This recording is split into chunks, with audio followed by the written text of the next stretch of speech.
मोदी सरकार ने देश के युवाओं के लिए सेना में जाने का एक नया अवसर, नया तरीका, नई पद्धति के साथ लॉन्च किया और उसके तहत यह तय किया कि देश के युवा अब सेना में अपनी 4 साल की शॉर्ट टर्म की सेवा दे सकते हैं। इसके लिए उनको बाकायदा 6 महीने की ट्रेनिंग दी जाएगी, 3 महीने उसके बाद छुट्टी दी जाएगी घर जाने के लिए। यानी एक तरह से कहें तो 3.25 साल की वो अपनी सेवा आर्मी में देगा और उसकी एवज में उसको वेतन भी मिलेगा। कुल मिलाकर के रिटायरमेंट के समय तक यानी 4 साल के दरमियान लगभग 22 लाख रुपए उसको मिलेंगे, जिसमें 11 लाख रुपए सम्मान निधि के तौर पर रहेंगे जो सरकार की तरफ से दिया जाएगा और 11-12 लाख रुपया वो रहेगा जो उस युवा को इस नौकरी के दरमियान वेतन मिलेगा हर महीने, क्योंकि वहां खाना, रहना और कपड़ा भी पहनने को मिलता है। सैनिक जब वहां रहेगा 4 साल के दरमियान उसका 1 रुपया खर्च नहीं होता, प्राइवेट स्पेस पर रहना नहीं है। और इसलिए 4 साल के दरमियान जहां उसको टेक्निकल और नॉन टेक्निकल पढ़ाई भी मिलेगी, डिप्लोमा या डिग्री मिलेगी, साथ साथ 22-23 लाख रुपए मिलेंगे। लेकिन इस लाभ की योजना के बावजूद इस योजना का विरोध किया जा रहा है। भारत के कई राज्यों में तोड़फोड़ की गई, धरने प्रदर्शन किए गए। बिहार में तो ट्रेन में आग लगा दी गई, यात्रियों पर पथराव किए गए। उत्तर प्रदेश में भी कुछ हिस्सों में बसों पर पथराव किया गया और उसके शीशे तोड़े गए। सवाल यह है कि जब योजना इतनी लाभकारी है कि युवा सेना में 4 साल के दरमियान में 22-23 लाख रुपए कमा कर आएंगे, फ्री में खाना, फ्री में रहना, पहनने का कपड़ा भी फ्री, और उसके बावजूद उनको वो ट्रेनिंग मिलेगी जो एक कमांडो की ट्रेनिंग होती है। इसका मतलब यह हुआ जब घर लौटेंगे तो उनके हाथ में पैसे भी होंगे। और अगर कोई 10वीं क्लास पास करने के बाद गया है, 12वीं क्लास पास करने के बाद गया है, तो वो डिप्लोमा डिग्री का कोर्स भी कर सकेगा, टेक्निकल ज्ञान भी होगा और इन सर्टिफिकेट के आधार पर उसको केंद्रीय सुरक्षा बल या मिनिस्ट्री में या सरकारी नौकरी पर प्राथमिकता मिलेगी। और इन्हीं में से 25% युवा जो भर्ती होंगे हर साल 45 से 50 हजार, इन्हीं में 25,000 पक्के किए जाएंगे। यानी 25% तो ऐसे रहेंगे जिनकी रिटायरमेंट 4 साल नहीं 60 साल की उम्र में होगी। अब सवाल यह है कि यह इतनी अच्छी योजना है, तब फिर इसका विरोध क्यों? तो आपको बता दूं, एक चौंकाने वाला खुलासा हुआ है कि यह जो विरोध हो रहा है पूरे भारत में, इसमें विरोध के पीछे षड्यंत्र है और वो षड्यंत्र देश का विपक्ष कर रहा है। उत्तर प्रदेश में समाजवादी पार्टी की एक लीडर है, उसका नाम है रचना सिंह। उसने अपने ट्विटर हैंडल से एक पुरानी फोटो वायरल करते हुए लिखा, देखिए अग्निवीरों का हाल। और उस अग्निवीर बताया, जबकि वो फोटो कब की है, एक फैक्ट्री में बॉयलर फटा था, उसमें मजदूर झुलस गए थे, जल गए थे एसिड से। वो फोटो अग्निवीर की बताकर वायरल कर दी। ये झूठ फैलाया जा रहा है। इसी तरह बिहार में जो बिहार का विपक्षी पार्टी है, उनके लोग बाकायदा, जो किसी से कोई छात्र भी नहीं है, ना सेना में कोई फॉर्म भरा है, पैर से अपंग है, चला जा नहीं रहा है, उम्र 35 साल 40 साल है, कोई सेना की भर्ती से लेना देना नहीं है, लेकिन पीठ पर पिट्ठू बैग लेकर उसमें पत्थर भर के और ये पथराव करते हुए नजर आ रहे हैं। लोगों का कहना है कि जुम्मे की नमाज के बाद इनमें से कुछ लोग ऐसे थे जो हमने सड़कों पर देखे थे, वो भी इसमें शामिल हैं। अब ये मामला तफ्तीश का है, जांच का है, पुलिस जांच करे। लेकिन इतना तो पक्का हो गया कि देश के अलग अलग हिस्से में जहां ये विरोध हो रहा है, हमने देखा है, राहुल गांधी का ट्वीट आया था, उन्होंने कहा कि अग्निवीरों की परीक्षा ना लें, मोदी जी, अखिलेश यादव का ट्वीट आया। इसका मतलब यह है कि लाभ की योजना है, युवाओं के लिए लाभ की है, दूसरी तरफ सेना के लिए लाभ की है, यह देश के लिए लाभ की योजना है। लेकिन इसका विरोध कर दिया जा रहा है क्योंकि उन लोगों को, देश के विपक्षियों को मोदी का विरोध करना है। मोदी के विरोध में उनको करना है देश का विरोध। मोदी के विरोध में ऐसे लोग हैं जो देश का विरोध करने लग जाते हैं। अब आप ये समझिए कि सरकार इस योजना को लाई क्यों है। क्या ये अचानक नरेंद्र मोदी जी को एक सपना आया कि उनको सेना में ऐसा कर देना चाहिए? कुछ लोग कह रहे हैं साहब पहली भर्ती जो रूटीन में होती थी उस पर कोई निर्णय नहीं हुआ है। तो ये मैं आपको बता दूं, ये सरकार में बैठे हुए जो लोग हैं, रक्षा मंत्रालय में जो बैठे हुए लोग हैं, उनके सूत्रों से बता रहा हूं। उन्होंने कहा जो रूटीन में भर्ती होती थी, सामान्य भर्ती प्रक्रिया, उसके तहत जो लोग पहले से चयनित कर लिए गए हैं और किसी कारण से उनको अपॉइंटमेंट मिलना रह गया है, पहला अपॉइंटमेंट उन्हें ही मिलेगा। इसके अलावा ये अतिरिक्त है कि जो अग्निवीरों की भर्ती की जाएगी और इसमें से 25% ये चयन होते रहेंगे। पहली भर्ती अगर वो अगले महीने से शुरू होती है तो 4 साल बाद हमारे पास 45,000 का 25% आर्मी में जाएगा। तीनों सेनाओं में, वायुसेना और जल सेना जो होती है, थल सेना, ये तीनों में यानी नेवी, एयरफोर्स और थल सेना, तीनों में ये 25-25% हर साल जाना शुरू होंगे 4 साल बाद से। अब ऐसे क्यों जरूरत है? इसके लिए आपको बता दें कि ये आज मोदी जी के दिमाग की उपज नहीं है। इसके पीछे सेना की एक कमेटी है, जो कमेटी कारगिल युद्ध के बाद बनी थी, क्योंकि कारगिल युद्ध में हमारी कैजुअल्टी ज्यादा हुई थी, तो इसलिए सेना ने इस सब के लिए विचार करने के लिए एक कमेटी बनाई कि आखिरकार कारगिल युद्ध में हमारी जो कैजुअल्टी ज्यादा हुई, इसका कारण क्या था, इसका विश्लेषण किया जाए।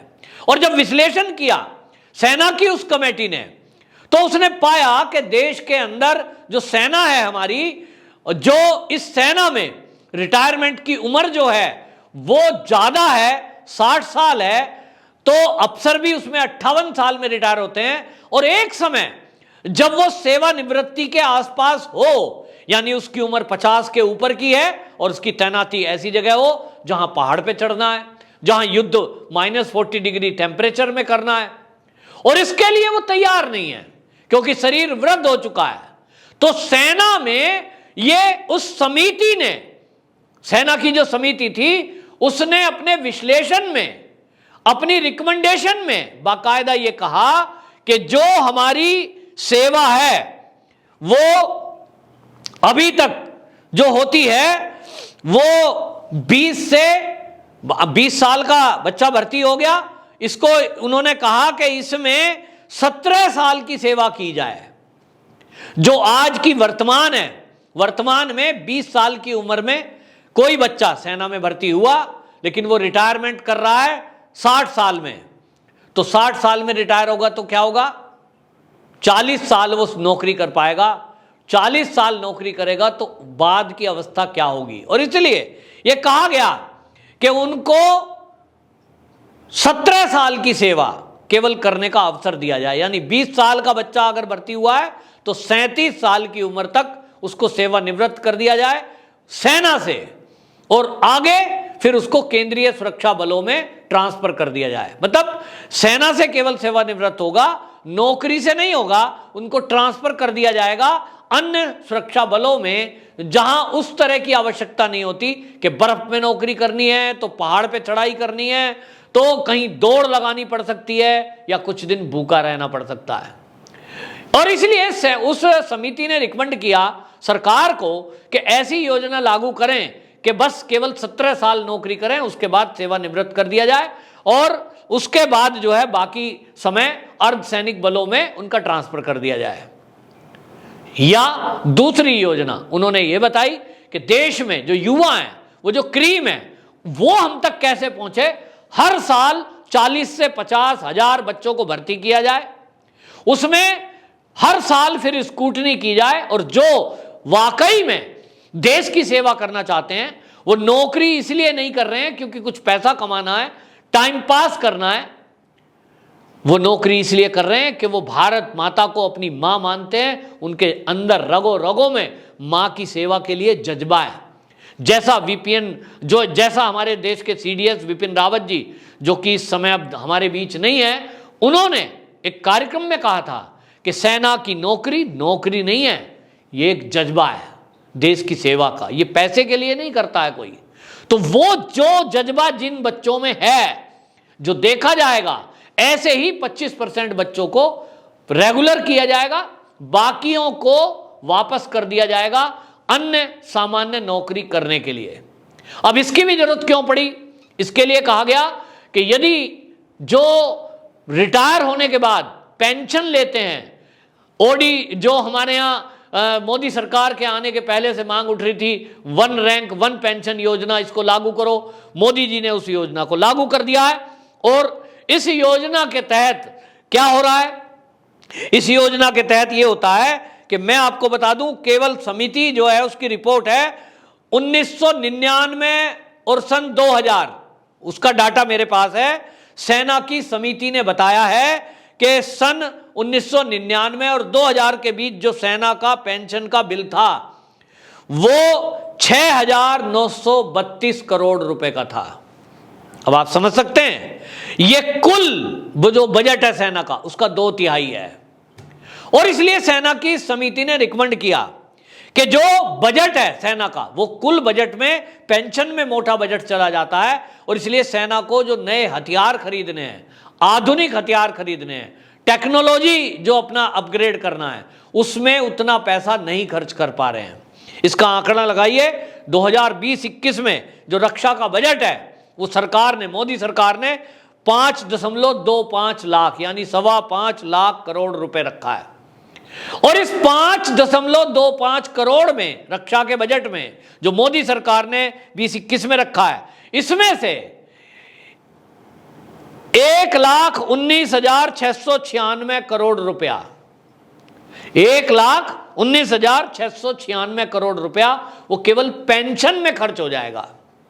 अब आप समझिए, कुल जो बजट है लगभग 5 लाख करोड़ का है और इसमें लगभग 1.25 लाख करोड़ रुपया पेंशन में चला जाएगा। तो बाकी जो बचा उससे सेना के लिए जो साजो सामान चाहिए वो उतना नहीं आ पाएगा। और दूसरा, जो यंग बच्चे हैं जो भर्ती होते हैं उनको अच्छा वेतन नहीं मिलता। ये शिकायत रहती है सेना में कि भाई अच्छा वेतन नहीं दे रहे हैं। कहां से मिलेगा? क्योंकि पेंशन में ही एक मोटा बजट खर्च हो जा रहा है। सेना के पास आधुनिक अस्त्र शस्त्र नहीं आ पा रहे हैं। और इसके लिए सरकार ने ये योजना बनाई और सरकार ने कहा कि भाई अब जो है ऐसा करेंगे, इसके कारण से जो ये दिक्कत आ रही है इसमें जो है हम अब क्या करेंगे कि 4 साल के लिए जो बच्चों को रखेंगे, इसी में से क्रीम हमारे देश की सेना में आएगी। तो क्या हमारे देश की सेना में ऐसे लोगों को भर्ती करा जाए जो दाल को दिखा रहे हैं कि साहब पानी अच्छा नहीं है? अगर किसी को दाल में पानी ज्यादा दिख रहा है, रोटी कच्ची जली हुई दिख रही है, कल को उसे अगर पहाड़ों में, कल को अगर उसे जंगलों में 10 दिन के लिए उतार दिया जाए कि युद्ध का टाइम है, वो तो कहेगा साहब मैं तो भूखा मर गया। वो मां की सेवा के लिए है, वो देश सेवा के लिए है। वहां दाल रोटी कच्ची है कि पक्की है ये देखने के लिए नहीं है। लेकिन हमने देखा कि जिस तरह से सेना में कुछ लोग भर्ती होकर के राजनीति कर रहे थे, फिर वो बनारस से मोदी जी के विरुद्ध चुनाव लड़ने की घोषणा कर रहे थे, कौन सी पार्टी उनके पीछे थी, ये हमने देखा है। और इसलिए सरकार ने तय किया कि देश को जज्बे वाले युवक मिलने चाहिए जो देश की सेना में जाएं। उनके दिमाग और दिल में केवल मां की सेवा की भावना है, जज्बा है देश के लिए कुछ करने का। ऐसी क्रीम हमारी सेना को क्यों ना मिले? और इसी की स्क्रूटनी वो की जाएगी 4 साल बाद। और इसीलिए 25% कोटा फिक्स किया गया है। इसमें हर जात हर वर्ग के लोग होंगे, ये तय किया गया है। क्योंकि भर्ती सेंट्रलाइज होगी और सेंट्रलाइज भर्ती में जो आगे अभी ये जातिगत आधार पर या क्षेत्रवाद के आधार पर सब खत्म हो जाएगी। और इसलिए सरकार की ये योजना है। लेकिन जो विरोध कर रहे हैं, जैसा मैंने कहा, कुछ लोग हमने पहले भी देखे, अब पता लग रहा है कि समाजवादी लोग जिस तरह से इसमें फेक न्यूज फैला रहे हैं, फर्जीवाड़ा कर रहे हैं, ये सब बड़ी चिंता का विषय है कि किस तरह से इसको फैलाया जा रहा है। ये वही लोग हैं जिन्होंने कभी डिजिटल इंडिया का विरोध किया था, डिजिटल इंडिया का विरोध कर रहे थे। तो अगर मोदी सरकार उनसे डर जाती, आज डिजिटल इंडिया को नहीं बढ़ावा देती, तो समझिए कोरोना के काल में 2 साल हमारे बच्चे जो घर में बैठ के पढ़ाई कर रहे थे, घरों से जो ऑफिस चल रहे थे, वो कैसे चलते। इसी तरह सीए एनआरसी का विरोध किया था इन्हीं विपक्षियों ने। जिसमें कि देश के मुसलमानों का 1% भी अहित नहीं था, लेकिन उसके बावजूद भी लोगों को सड़कों पे उतारा। यह भी 3 देशों के हिंदुओं के हित का मामला था। मोदी सरकार का फैसला अच्छा था, लेकिन यहां भी लोगों को सड़कों पे उतारा क्योंकि उनको मोदी का विरोध करना था। इसी तरह हमारे देश में जब कोरोना आया तो हमारे देश ने अपनी खुद की वैक्सीन बनाई, लेकिन जब वैक्सीन बनी तो अखिलेश यादव ने तो अपनी पार्टी के लोगों को मना ही कर दिया, हम ये वैक्सीन नहीं लगाएंगे, ये भाजपा की वैक्सीन है, ये मोदी की वैक्सीन है। और बाकी विपक्षियों ने कहा पहले मोदी लगवाए तो लगवाएंगे, इस वैक्सीन से तो लोग नपुंसक हो जाएंगे। लोगों को सड़कों पे उतार दिया, इस वैक्सीन के विरोध में अभियान चलाया गया क्योंकि उनको मोदी का विरोध करना है। जब मोदी जी ने वैक्सीन लगवा ली तो फिर यह कहा मोदी जी ने तो लगवा ली, देश के युवाओं को तो मिली नहीं है। अब देश के युवाओं ने भी लगा ली तो क्या कह रहे हैं, विदेश में वैक्सीन क्यों भेज रहे हैं, हमारे देश के तो बच्चे भी बच गए। यानी फिर विरोध, और विरोध करना है मोदी का, इसलिए लोगों को सड़कों पे उतारना है। इसी तरह आप देखिए जीएसटी आया, जिस दिन मोदी सरकार ने जीएसटी लॉन्च किया, ये राहुल गांधी जो आज ईडी के चक्कर लगा रहे हैं, इन्होंने सबसे ज्यादा इसका मजाक उड़ाया था और कहा था ये गब्बर सिंह टैक्स है, जीएसटी गब्बर सिंह टैक्स। आज वो गब्बर सिंह टैक्स देश के उद्योगपतियों को इतना प्यारा है, दुकानदारों को इतना प्यारा है, वो कहते हैं इससे बढ़िया तो टैक्स सिस्टम ही नहीं है। और सरकार को पिछले 1 महीने में 5 लाख करोड़ रुपए का टैक्स कलेक्शन इससे मिला है। इतना बढ़िया योजना है, लेकिन लोगों को सड़कों पे उतारा, यही दंगे प्रदर्शन किए क्योंकि इनको मोदी का विरोध करना है। ठीक इसी तरह कृषि बिल किसानों के हित का आया, लेकिन किसानों के हित के बिल के होने के बावजूद इन्होंने लोगों को सड़कों पे उतारा क्योंकि इनको मोदी का विरोध करना है। इसी तरह आप देखिए कि आज ये जो अग्निवीर योजना है, ये देश की सेना के हित में है क्योंकि सेना को युवा मिलेंगे, जज्बे वाले युवा मिलेंगे, जवानी बढ़ेगी सेना की। और देश के अंदर जब ये ट्रेनिंग लेकर के 4 साल बाद समाज में आएंगे तो कम से कम अपने परिवार, मोहल्ले और गांव की गुंडे बदमाशों से, पत्थरबाजों से और गृह युद्ध की स्थिति पैदा करने वाले लोगों से ये मुकाबला करने में सक्षम होंगे। क्योंकि 22-23 लाख रुपए जब गवर्नमेंट इनको देगी रिटायरमेंट के बाद, निश्चित रूप से इनको लाइसेंस में भी प्रायोरिटी मिलेगी। राइफल के, बंदूक के, रिवॉल्वर के इन पे लाइसेंस होंगे, यानी इन पे असला भी होगा। तो ये अपनी से सुरक्षा के साथ साथ अड़ोस पड़ोस मोहल्ले और गांव की सुरक्षा में भी सक्षम होंगे क्योंकि इनको सेना की ट्रेनिंग होगी। और देश पर अगर आक्रमण हुआ तो जैसा हमारे सीडीएस विपिन रावत जी कहते थे कि जिस दिन देश के दुश्मन ने हमारे ऊपर आक्रमण किया, हमारी सेना को 2.5 मोर्चे पर युद्ध लड़ना है। वो 2.5 मोर्चा कौन सा है? एक मोर्चा है चीन, एक मोर्चा है पाकिस्तान, और ये जो आधा है ना, आधा मोर्चा वो है जो हमारे देश में रोहिंग्या और बांग्लादेशी घुसपैठिए, जिनकी संख्या अब लगभग 5 करोड़ हो चुकी है, वो फैलते जा रहे हैं, जनसंख्या बढ़ती जा रही है। और उनकी योजना है कि जिस भी दिन पाकिस्तान ने बॉर्डर के पार से अटैक किया, चीन ने मिलकर के अटैक किया, उस दिन हम देश के अंदर विद्रोह करेंगे, गृह युद्ध की स्थिति पैदा करेंगे, लूट मार करेंगे और इनका सामान लूटेंगे जो देश के लोग हैं। ऐसी स्थिति में ये जो अग्निवीर हैं, ये अंदरूनी देश की सुरक्षा में काम आएंगे। ये योजना है मोदी जी की, लेकिन इसका विरोध कर रहे हैं। जैसे मैंने पहले बताया, इनको केवल मोदी का विरोध करना है, इसलिए मोदी के विरोध में ये जो देश का विपक्ष है, ये बहुत खतरनाक खेल खेल रहा है। ये देश का विरोध करता है हर बार, चाहे वो जीएसटी हो, चाहे वो वैक्सीन हो, चाहे वो नोटबंदी हो, फिर चाहे अब वो अग्निवीर हो। हम सबको समझना है कि ये विपक्ष की चाल है कि इस देश को जलाया जाए, देश का नुकसान किया जाए। रेल चलती है, बस जल रही है, वो देश का नुकसान है।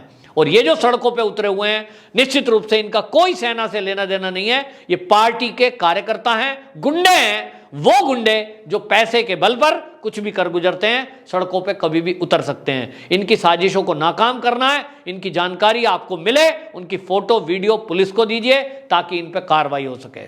विपक्ष को करारा झटका लगा है क्योंकि मोदी एक के बाद ऐसी योजना लॉन्च कर रहे हैं जो देश हित में है, देश की आर्थिक व्यवस्था को सुधार रहे हैं। और अब हमारे देश की सेना भी सबल बनेगी, आत्मनिर्भर बनेगी, जवान बनेगी। यही विपक्ष के पेट में दर्द है। वंदे मातरम।